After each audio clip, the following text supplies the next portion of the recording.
सुदूरपश्चिमले जित्यो फाइनलमा गयो अब फाइनलमा पनि जित्ने त हो ट्रफी सुदूरपश्चिमले लिने हो कहाँ गए अस्तिका भुक्ने मान्छेहरू के भनेको थियो फाटो भाँडा उफ्रे जस्तरी उफ्रिने सुदूरपश्चिमका फ्यानहरू कहाँ लुके कुन्दुलमा बसे अरे अस्ति भनेको होइन एउटा म्याच हार्दैमा केही फरक पर्दैन के बदला टाइगर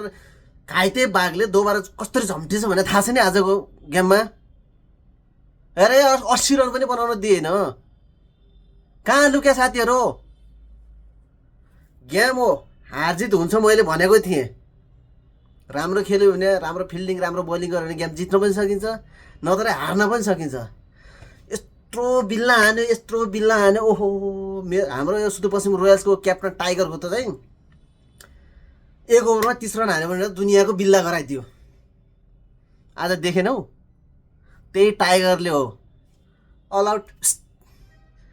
च्यात्रे फाल्यो फाइनलमा जान सपना देखेको थियो त्यो पनि पश्चिमेली टाइगरसँग बाघ हो बाघ अहिले 2 कौँ त पछाडि सर्छ तर झम्ट्यो भने नि सिधै खन्टे खलास पश्चिमेली चेलो छैन हैकको ल